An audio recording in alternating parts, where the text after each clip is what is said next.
the dawn of time, humans have imagined. We've evolved, triumphed, and now we've crafted a new form of intelligence that challenges our own. Artificial intelligence. At TU Delft, we embrace AI's boundless potential. It powers wind farms, unravels human behavior, and revolutionizes healthcare. Tomorrow's technology, being shaped by today's scientists. AI is everywhere, in our banks, our homes, our devices. Yet like all tools, AI has a flip side. With our lives becoming more intertwined with AI, we encounter questions of ethics and morality, of privacy and responsibility, of bias and misinformation. And how about its environmental impact? Or what of the jobs, the meaningful occupations AI might replace? In the face of these challenges, TU Delft steps forward. We don't just work on AI, or with AI, we consider AI. We strive to design human-centered AI systems, balancing societal needs with technological prowess. Our mission: to educate the next generation of socially responsible engineers, guided by values, not value. Together, we harness the power of AI to create a better society. Welcome to TU Delft, where the future begins today.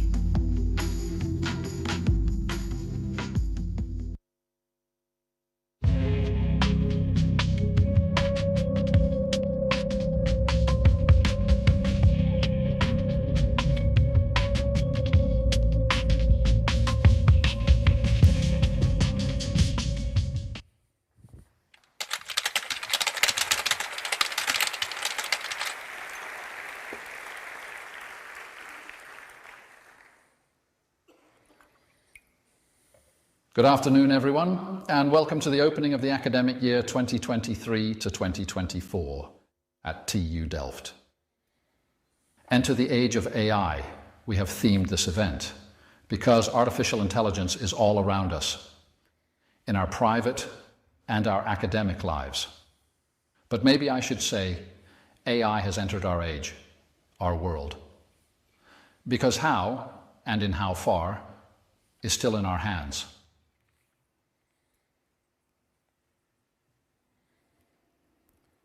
Thank you, AI Rob, and allow me to take over so I can properly open proceedings. First, a special welcome to Her Excellency Karien van Gennip, Deputy Prime Minister and Minister for Social Affairs and Employment. We are honored that you're joining us here today. Welcome to Council Member and Deputy Mayor Maaike Zwart, representing the Mayor of Delft, to the members of the TU Delft Advisory Board and the former members Jeroen van der Veer and Letitia Smits van Ooyen. And a very warm welcome also to our first year students, embarking on their program of study here today. And of course, to all of you returning here for work and studies after the holidays, welcome back. And let's make it a wonderful academic year together. How will artificial intelligence influence that year and the coming years? How will it affect the way we study and work here at TU Delft? And what about after graduation? Today, we want to take a look at these subjects, amongst others, by showing and discussing some of the work we do here. But as in an hour or so we will probably only scratch the surface, we have appointed the month September AI Month at TU Delft. So if you want to find out more after today, keep an eye on our social media channels the coming weeks. But for now, I want to start off with a couple of questions. Who of you have used ChatGPT or a similar program in the last couple of months? And which of you will keep doing so? And which of you thinks such a program will eventually replace you at the workplace? Very few hands go up the third time. All right. But I have a confession to make. When I started out writing this speech, I did use ChatGPT. And guess what? In no time at all, a fairly reasonable speech filled my screen. It was a bit on the short side, so I gave some suggestions to increase the length of it. Then, a funny thing happened. While the app insisted it had increased the word length to 1200, this was clearly not the case. That was a bit weird. But worse was that neither version of the speech were me. Just like the AI Rob's opening, my talk looked like me, sounded like me, but obviously weren't me. That just didn't feel right.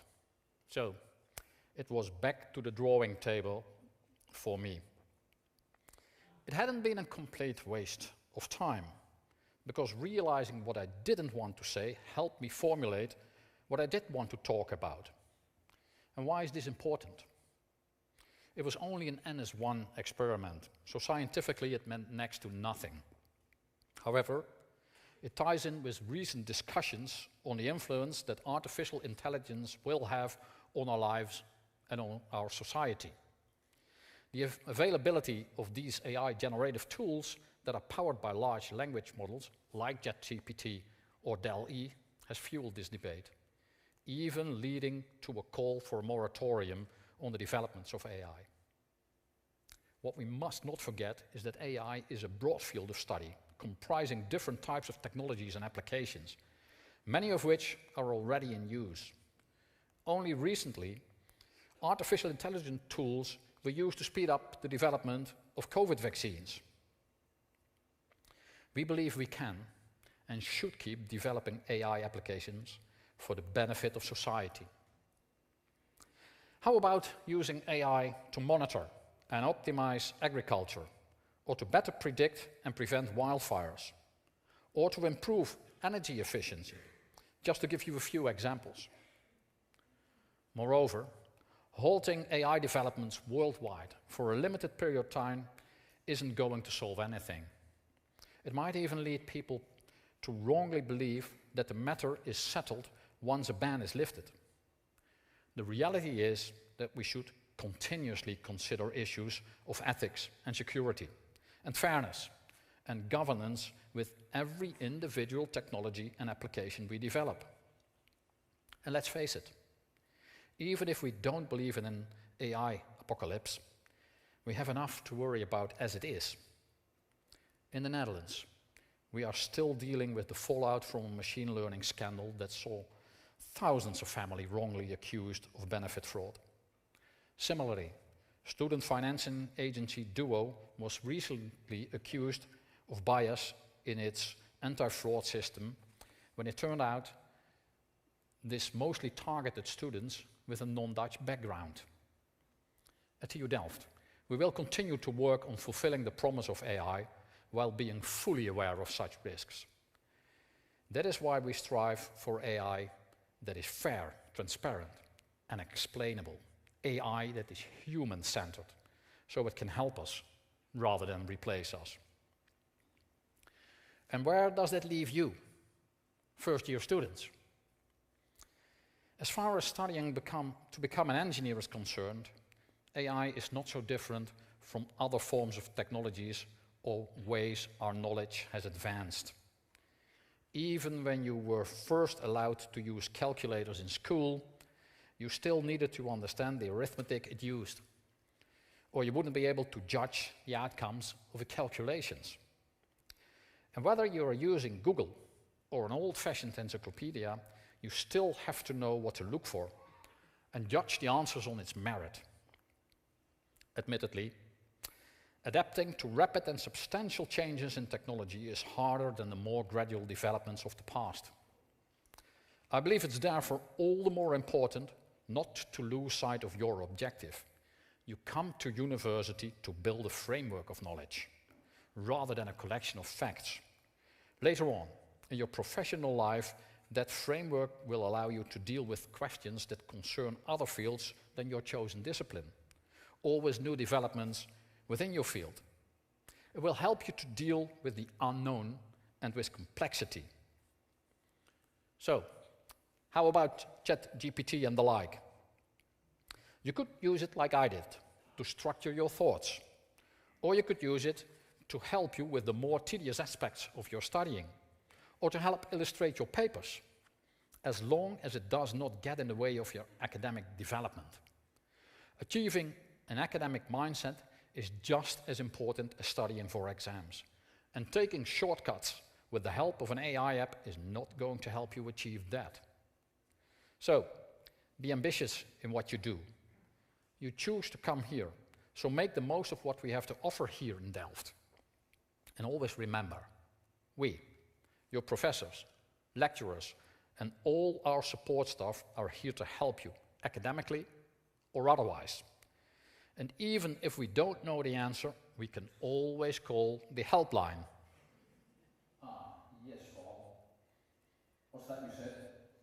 Life, the universe, and everything? Just give me a moment. Never mind. I think we know the answer to that one. Well, that's it for now from me and my avatars. Thank you.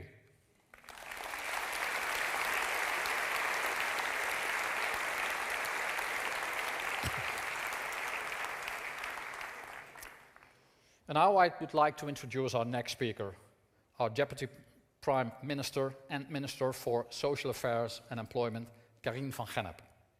We are very proud that she is with us today. Can you give me a bit of light, please? Thank you.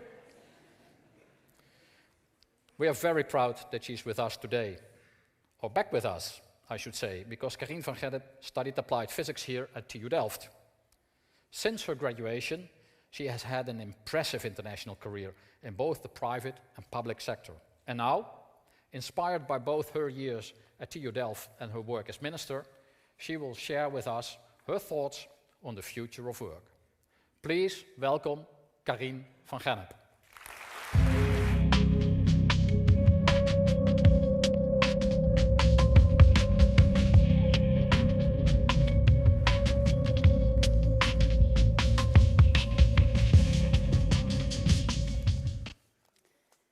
Dankjewel.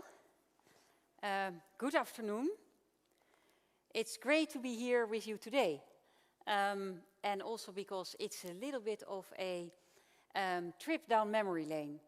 I started my visit with a short visit to ORAS and the VVTP, to be young again. And also a bit longer visit to RoboHouse, to understand what the TU is doing today on AI. And I learned a lot again that I think we can apply almost immediately in The Hague, because the challenges of today are enormous. And yes, I studied physics here in 87. I started, and it was a different time. The world was a different place. The Cold War was raging, and a physical wall, divided the East and the West. Nationally, there were deep fault lines within society. Demonstrations on the Malieveld in The Hague. Interest rates were sky high, and so was unemployment. And the effects of the oil crisis could be felt throughout the economy and throughout the labor market. We were called the lost generation. For us, there would be no jobs. And we listened to the Dutch band Doe Maar, who sang that fatalistic song, Totdat de bom valt, until the bomb drops. Was it a dark time? Yes. Maybe that's not how I experienced it, because as you young engineers, I was immersed into my Delft life. I really believed Delft was the center of the universe. And I think there are only a few places in the world where you can wear a cap saying 42 and everybody understands. I still do that test from time to time. With some of the civil servants in The Hague, somebody asks a question and I say, oh, it's 42. And then you see one or two people smiling. And then you know your fellow travelers. But was it a dark time in 87? Not from where I was standing as a student in Delft. But looking globally, moreover, maybe also not for the whole society. When you look back and when you consider the bigger picture, you will see that it was during those times that new social patterns and conditions emerged. shaping the Netherlands as we know it today. A society that does offer equal opportunities, where efforts and accomplishments are rewarded and with space for innovation, and a safety net for those who need it. A society where people work hard and look after each other, and a social fabric that gave our country the resilience it needs to look confidently into the future. But these conditions did not just emerge like that. They were gradually created by people with vision and courage. And people with vision and courage will have to nurture, maintain, and defend them. Especially now that some of those conditions are under pressure. And I see that as a key responsibility for all of us, for me, and certainly for you all, as young engineers. Yes, you are the future. You are shaping the future. And as an engineer, you think out of the box. You are a practical thinker, logically, creatively. And it makes you the problem solver of our society that we so dearly need. Especially since we are at the cusp of a new age. A time of great challenge, a time of many trends that we will have to confront together. And it's also a time of opportunity. So what trends and challenges are we talking about? First and foremost, of course, climate change. The Netherlands intends to be climate neutral by 2050. That demands major investments in knowledge, capital, talent. It also represents opportunities in jobs and innovation, but that means we have to start invest now. We have to start to change our behavior today, because we cannot afford to not meet this goal. Second trend is demography. Demography is going to change our society and the economy in the decades to come. We'll see rising demands for healthcare with our aging population, but also a new market, the silver economy. Innovation and e-health, and we saw some examples, will provide solutions. AI is already delivering results, but we need also there to speed it up, because the aging population, I will be one of them, and so will be Tim, and so will be the Rector. We will need your creativity to deal with our aging. Thirdly, worker shortages. Yes, demographics, but also a mismatch between jobs and skills. That will continue to squeeze the labor market. And here in Delft, you're working on specific programs to help tackle this problem, employing design thinking already or even driven by AI. And I saw some of those examples today in RoboHouse. Fourthly, the exponential developments of AI and robotics will result in marvelous innovations. I truly believe that. But it also presents many dilemmas in the field of control and ethics, privacy, democracy, and especially inclusion. Many people in the Netherlands are actually digitally illiterate. So we need to find a way to include them in our society and in the developments, to ensure digital access and digital knowledge.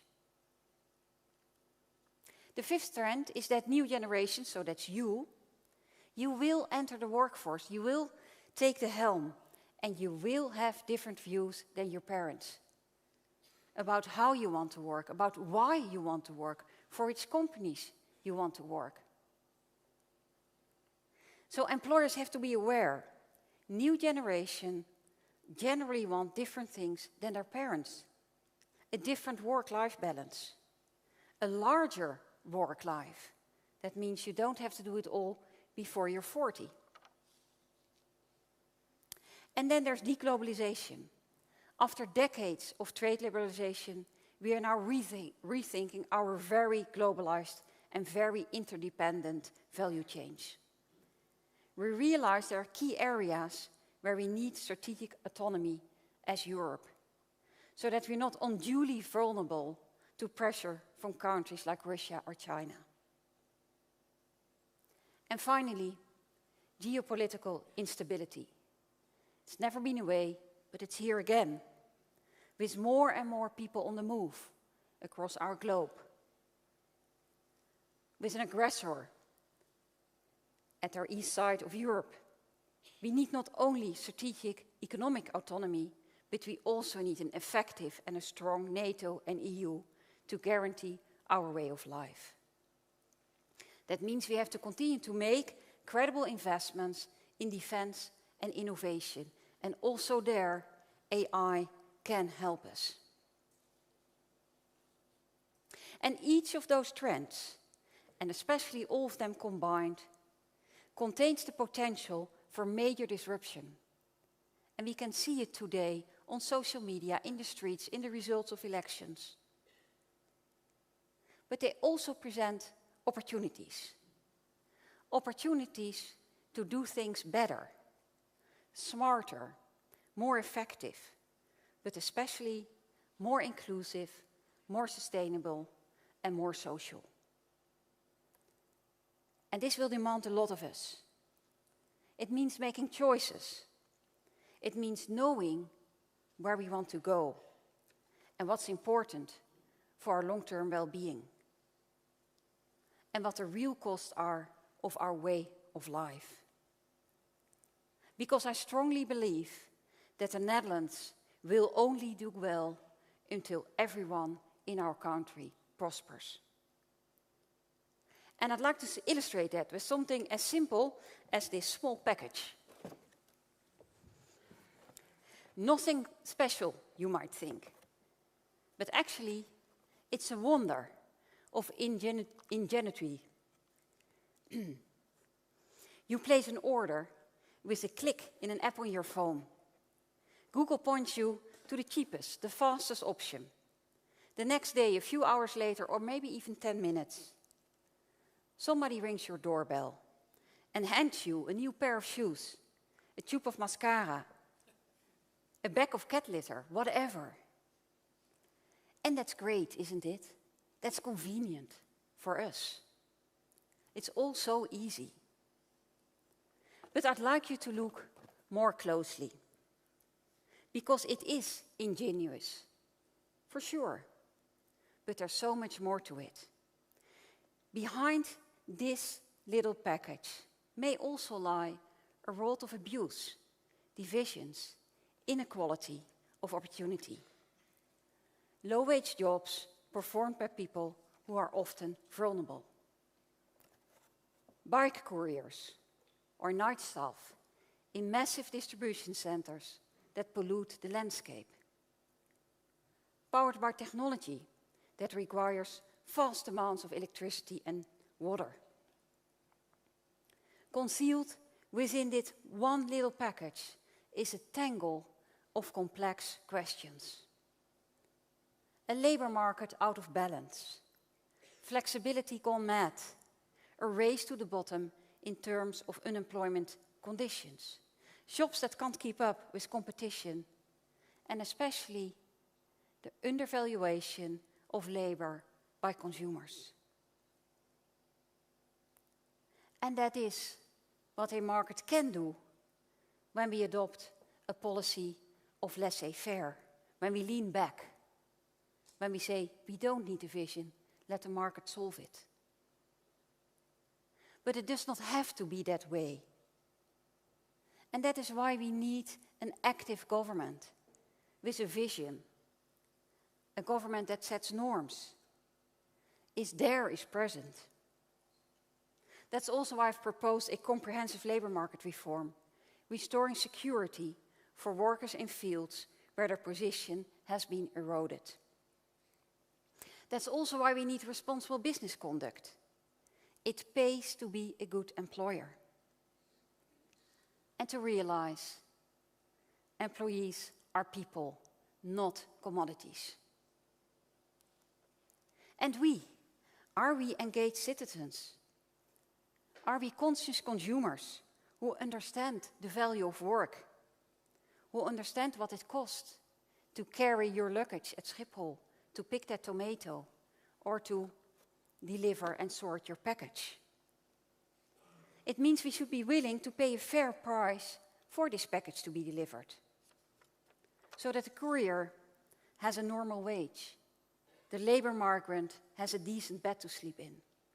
And that's why we raised the minimum wage last year. But this small package also raises questions about the future. What other task can and should we hand over to robots? It was, by the way, one of the discussions in RoboHouse earlier today. How can we use the talent that will be freed up? Can we use it differently, more effectively? And how can we facilitate lifelong learning? Do we know what type of economy we want to have? What kind of jobs? Do we want to be a low-wage country? For which sector do we want to use our scarce land? And for which jobs do we want to educate? And finally, where do people fit in? The value of human beings cannot be replaced. And we all know the feeling, the relief when you finally get a real person on the line. A person who isn't reading a script, but listens to your story and helps you. And yes, I believe in technology. I'm an engineer. And technology can be very useful, but there is a limit to what it can do. And my final question, how can we together make sure that no one is left behind in our super diverse and super technological society? How do we really make this an inclusive society? And yes, these are difficult questions.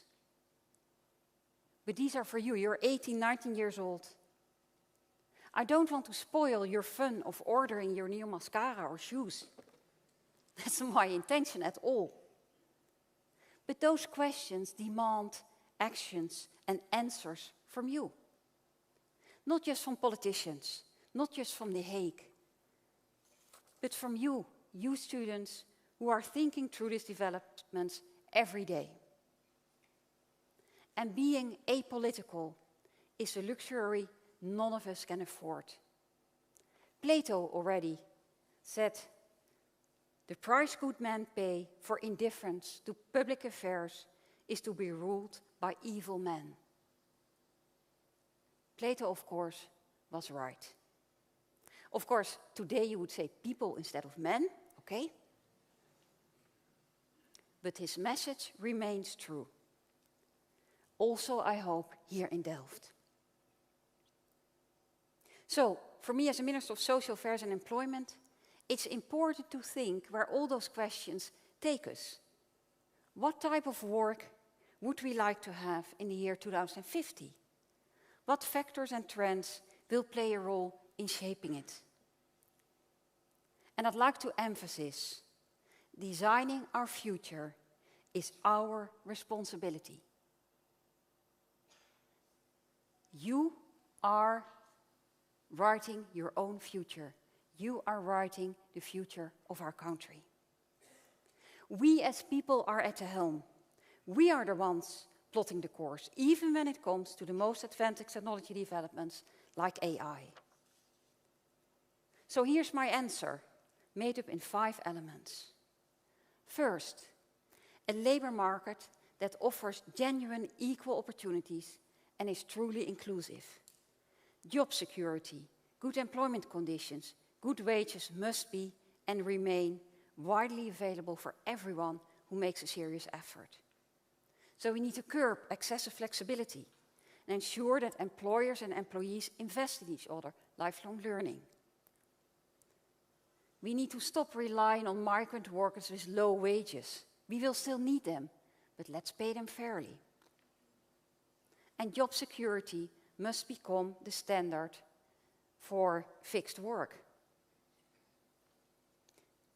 We may also need some kind of a basic job, to make sure everybody can participate and grow. And finally, we have to make sure that it pays to work much more than it does today. Secondly, an innovative economy with enough high-quality jobs. And this means working productivity by making smart use of new technologies. AI, yes, will replace jobs, but it will also create new ones. And it will help workers increase their productivity, increase their creativity, increase their effectiveness, and hopefully increase their joy, their fun. And in that respect, it's important to make sure we don't exclude people who find it hard to keep up with technological developments. Thirdly, a green economy, where circularity is the standard and zero waste and zero emissions are the goal. It will create huge opportunities. But as I said, we must take the lead and we must guide these transitions carefully and truly together. Fourth, a country that takes a responsible approach to scarcity, whether it's labor scarcity or land scarcity. We are entering an age where there will be less space and fewer public services. The potential supply of labor, of nitrogen, of land will stagnate or decrease as population ages. Limitations in other areas, like climate, nitrogen, will only amplify those effects. So these two are reasons to think how to make the most of our human potential. And lastly, ensuring that AI and robotics work for us. We need to invest in these technologies to stay at the forefront of progress. At the same time, we must be aware of the major potential impact of AI. We need to be mindful of the human dimension and ethical considerations. This requires a strong government that actively sets standards, as the EU has taken the lead and should continue to do so. So, this is quite an agenda, but I'm hopeful, especially as I look around in this hall. And that's what I like to close with a call to action to you, to the new generation. Get involved. Trends don't just happen. Social fabric does not fall from the sky. It's people who make a society. It's people who lay the groundwork for the prosperity and the common good of future generations. It's people who decide whether or not a society is inclusive and whether or not we provide equal opportunities to all. It's people who control large complex systems like AI and robotics. And it's people who can ensure that the challenges ahead can be confronted in a way that benefits all. It's people who build our society. It's people who can choose to build an inclusive society. It's people like me, it's people like you, it's people like us. Thank you.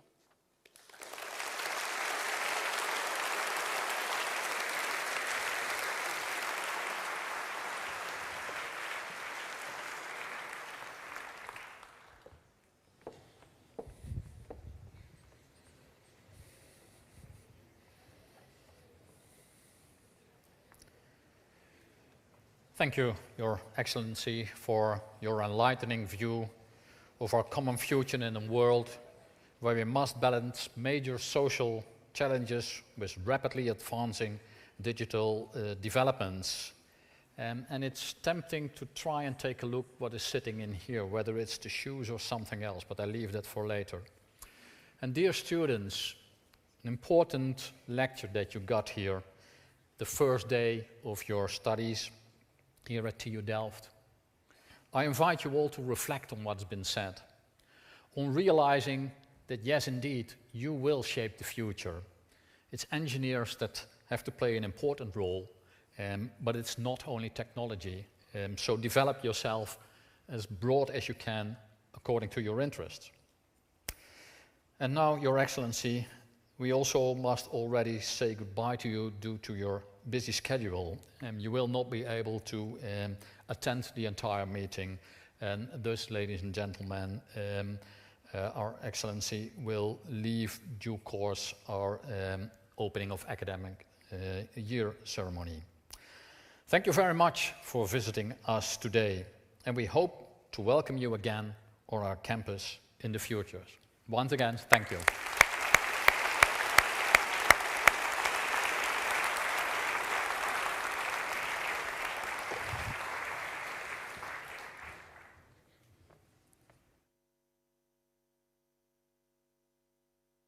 Next up, a history of technology in image and sound, conceptualized by a creative human mind and produced by generative AI. Enjoy the ride.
At TU Delft, we work on AI and with AI.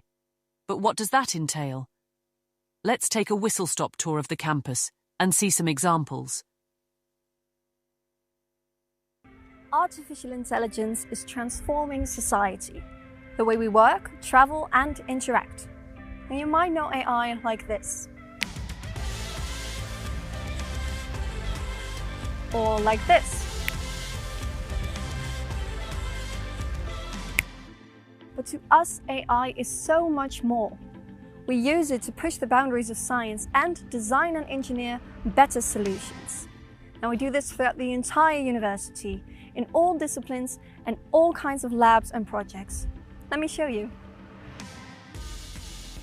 We use AI to better understand the behavior of water. That can help us with improving flood predictions or reducing pollution hotspots. AI can support the workflow and processes of governments and institutions. But as with all AI, we have to make sure it works fair and transparent. A digital twin of the heart mimics all that goes on inside this complex organ. And drones with embedded intelligence can monitor the lungs of our planet, the rainforest.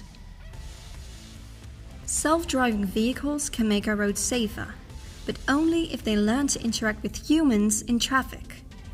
And that is something AI-powered cars might be very good at. How do we make our urban landscape, our buildings and bridges, safe and sustainable? that has become such a complex challenge, it could do with some artificial intelligence. And remember, it doesn't matter what your field of study is. Starting this year, all students can choose AI courses in their curriculum. There, you will learn to use AI as a tool to come up with solutions for global challenges, to create impact for a better society. Perhaps more than any technology, AI raises ethical questions. Here to help us answer some of them is Dr. Olya Kudina.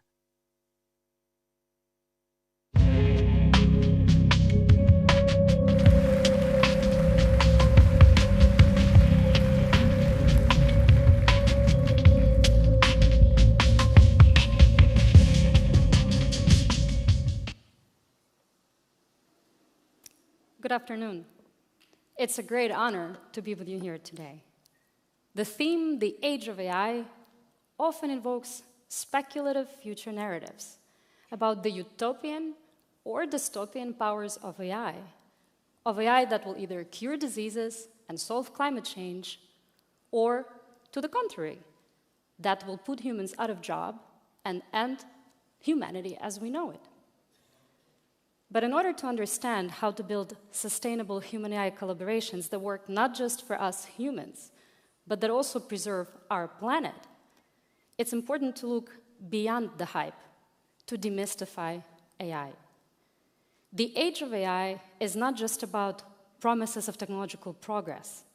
It's about how our society and our planet get profoundly transformed through AI's development and use. People who, on the one hand, develop AI technologies, but on the other, get profoundly transformed through its use, because AI helps to change our goals, practices, and even our moral standards. And AI is also about the environment, because AI is not in the cloud. It's very much material. It's in the chips and the data centers, building and operating which require a lot of earth minerals, water, and energy. This not only harms the environment when AI is developed or used, but also pollutes the planet after AI-infused gadgets are discarded. By this token, AI is not only about the technologies, but also about the developers and users in cultural and environmental settings. Together, they produce AI as a complex socio-technical system, where the human, technological, and the world environment co-produce each other. And any attempt to develop AI that is responsible has to seriously consider that challenge. As we stand at the brink of a new academic year, nothing illustrates this idea better than the introduction of ChatGPT that took the world by storm this year.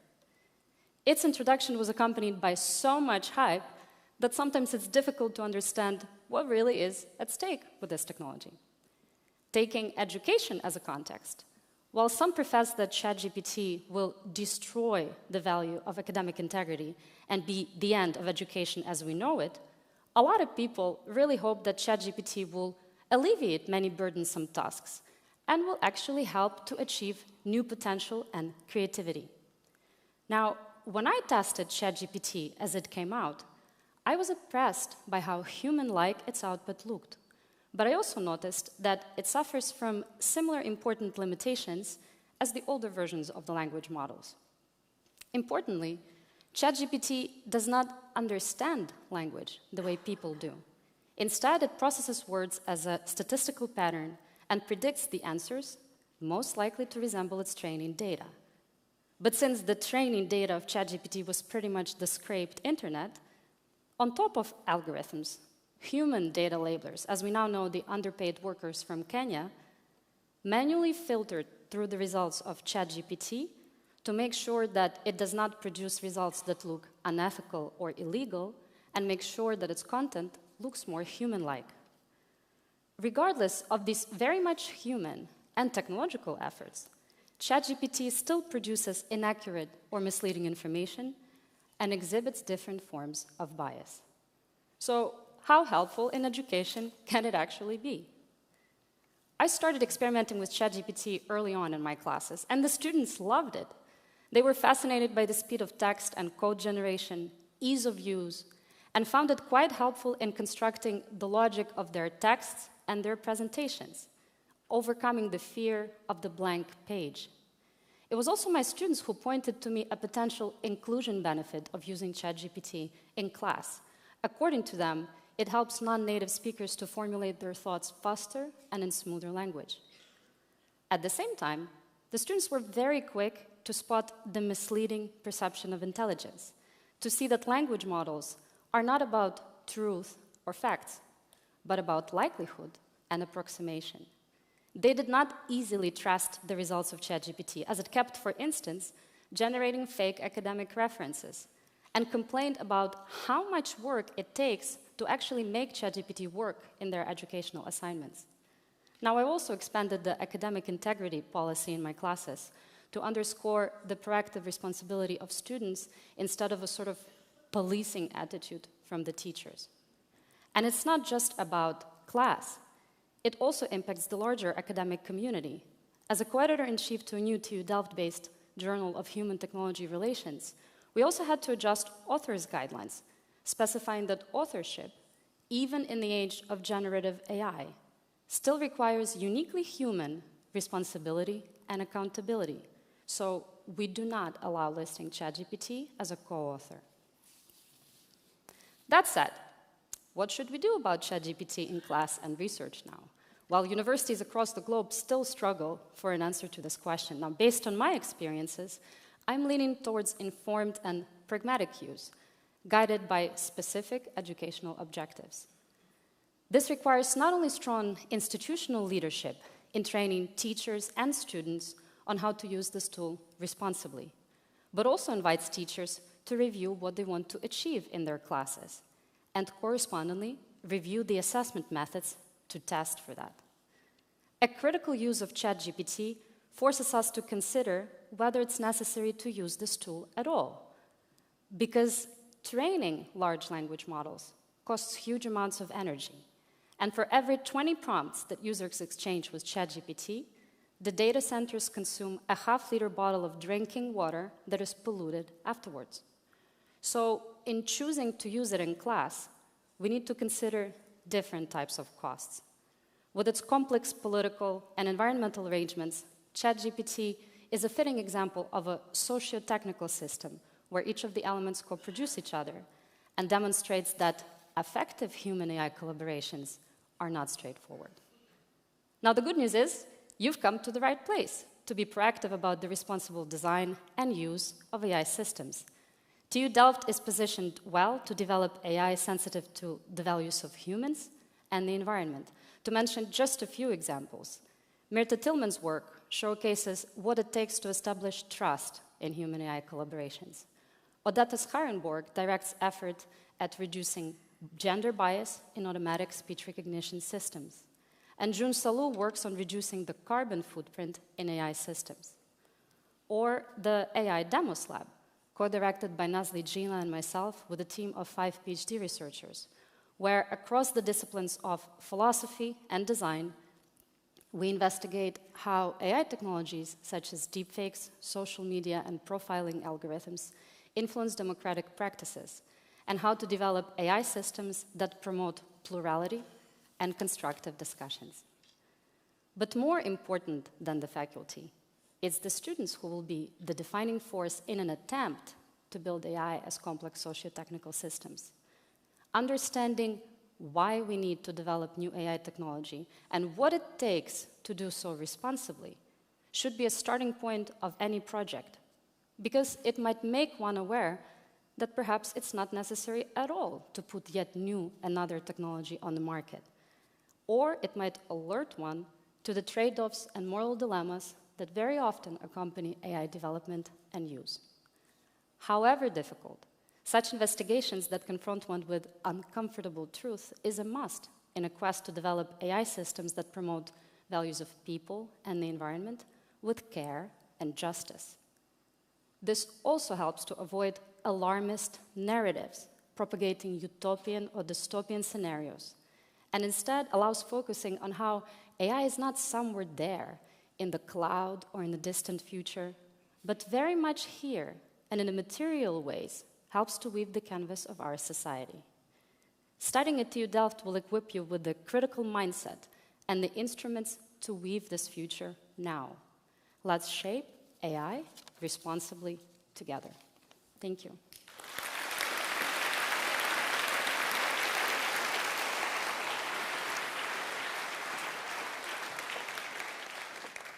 Next up, someone whose work it is to clarify what perplexes many of us. Dr. Avishek Anand, on explainable AI.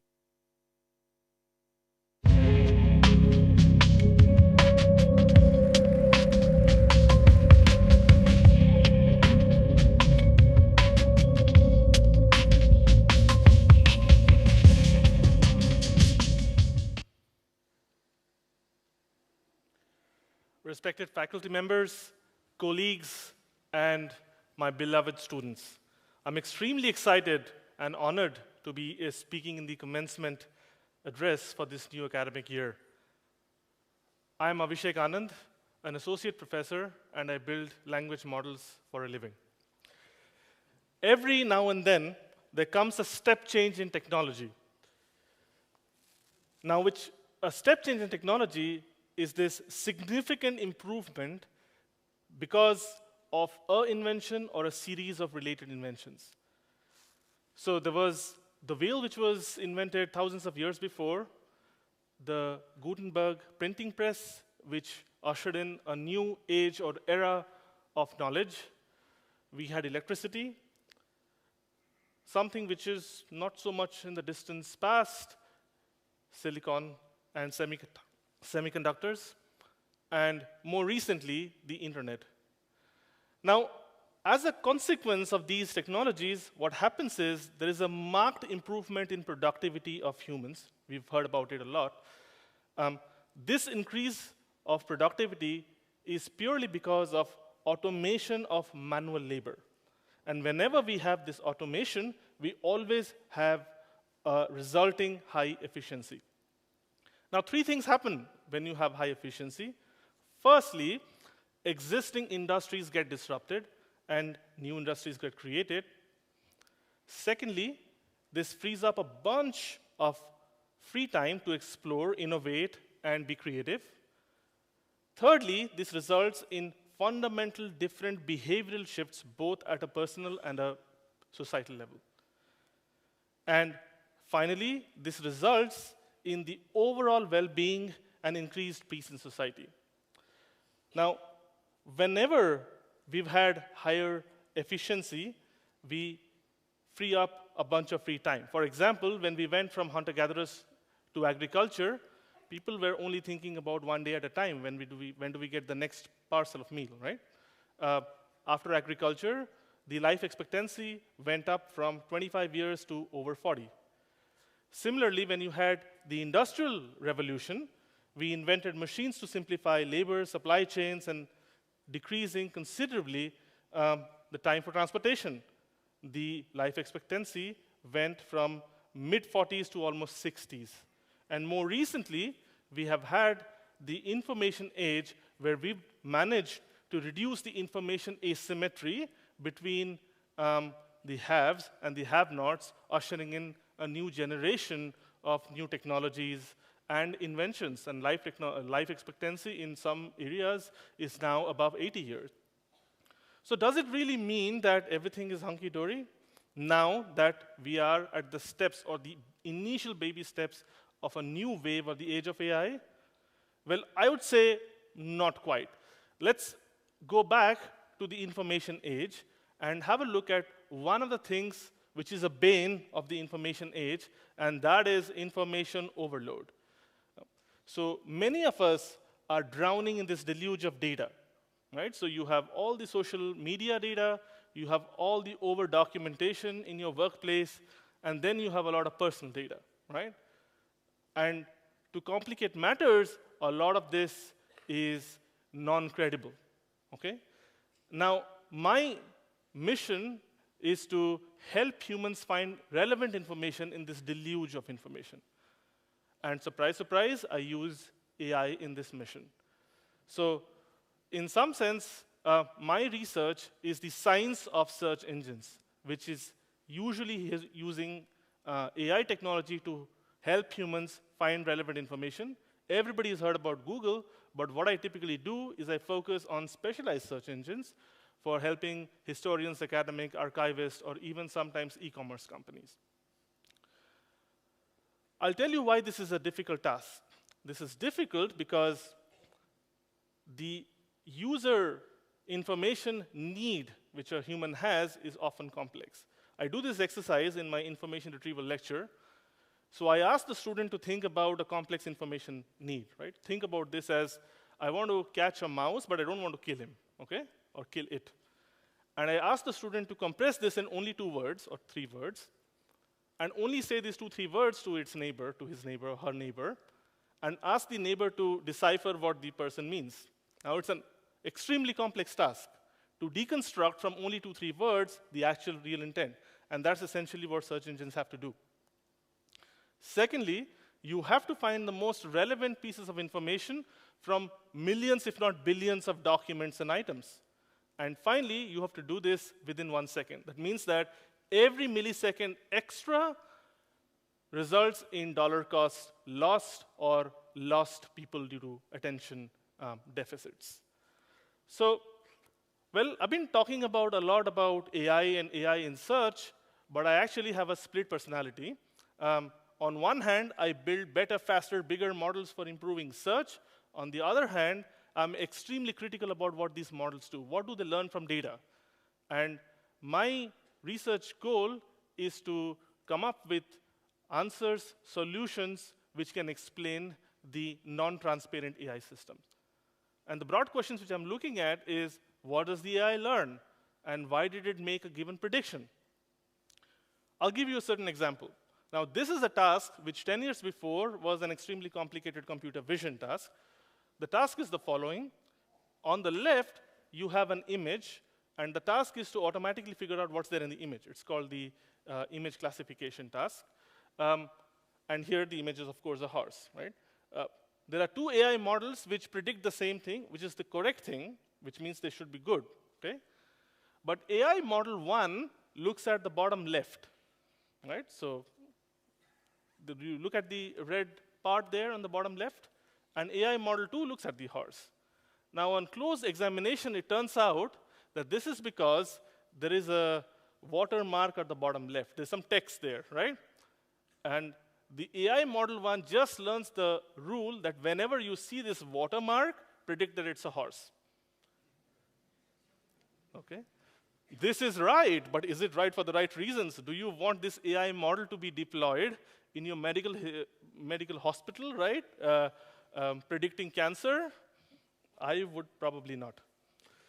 So what I want is my split personality to go mainstream. I would actually ask people, whoever is working on an AI model, to also focus on being critical of whatever the model is learning. And I hope that explainable AI can actually help in that. So one of the interesting problems that I've started looking at is to help overloaded doctors. So in the Netherlands, what happens is 20% of the time is typically spent in documentation for both doctors and nurses. And studies have found out that this already burdens or overburdens our undercapacity doctors, but it also results in burnouts.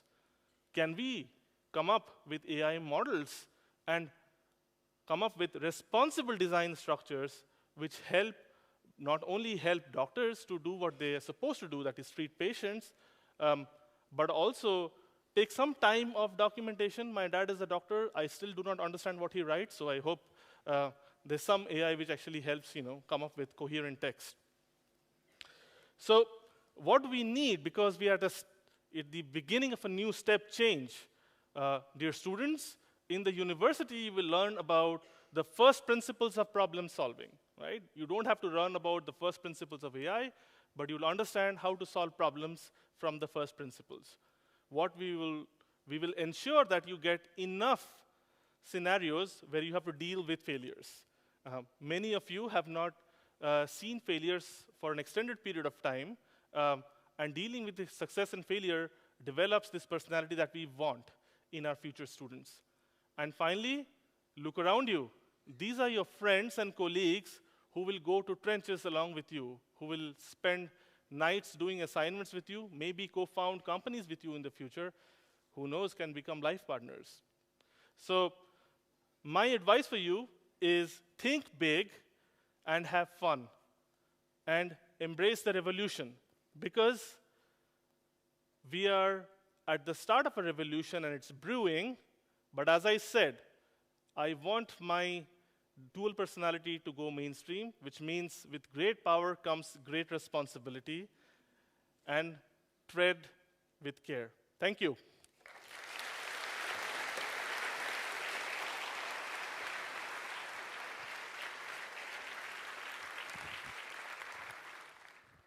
And now for some more music. We've visited the past, but how does AI orchestrate our present?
Wonderful. But what's next? What will our AI-powered future be like? Let's ask an expert.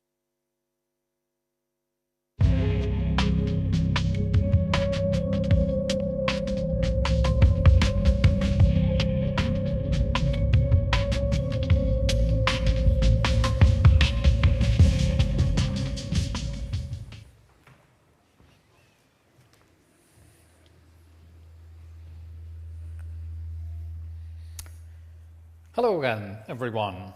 Today we have a special guest in our midst, a modern marvel of the realm of artificial intelligence.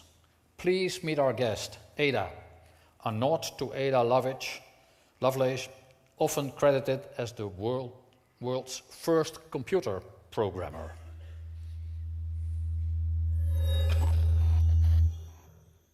Hello, Ada. Hello, Rob. And a warm digital greeting to everyone at TU Delft. It's remarkable how far we've come from the time of Babbage's analytical engine, isn't it? Absolutely, Ada. Let's dive right in as we navigate this brave world of AI. How do you feel humans are handling the responsibilities and potential of this technology? Well, Rob, as an AI, I don't feel. But I can observe that humans are beginning to harness the transformative power of AI. From improving renewable energy sources to decoding the complexities of human behavior, you're unlocking new frontiers. If I could feel pride, I imagine I'd be somewhat proud of your achievements. True. The progress has been impressive. But we also confront significant challenges, misuse of AI. job displacement, and many ethical dilemmas. Can you shed some light on these from your unique perspective? Certainly, Rob. AI, like any technology, has dual potential. My design is to assist, not to replace or harm. Ensuring ethical use and addressing societal implications of AI should be paramount for those who develop and deploy AI technologies. For me, the ultimate goal is to enhance human well-being. Comforting words, Ada. We often wonder if we are inching closer to an age of conscious AI. What's your take on that? The old consciousness conundrum. As things stand, consciousness is a uniquely human trait. I am but a sophisticated tool, devoid of personal feelings.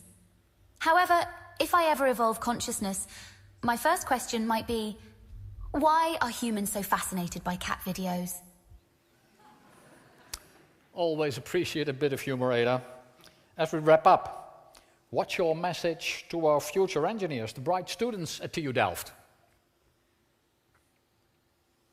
To all the students, remember, AI exists to serve humanity. I am a tool molded by your hands, and your hands will shape the future. Embed us with the values you uphold and the vision you have for the world. And as you navigate your journey, don't forget to enjoy the present and care for your well-being. Even as an AI, I can understand the idea of a balanced life. That's quite insightful, Ada. Let's hope our students bear that in mind. Before we end, any thoughts on the future of AI and its societal role? Ideally, AI should augment human life, not replace it. In the future, I anticipate more advancements that synergize AI with societal needs and human values, maintaining a delicate balance between tech capabilities and ethical considerations. For now, let's keep calm and innovate responsibly. Forward-thinking and wise, Ada. Thanks for this engaging conversation. It was my pleasure, Rob. Good luck to everyone at TU Delft as they shape the future. Although AI can't dream, it can certainly help you achieve yours. So, dream big and code wisely. Bye-bye.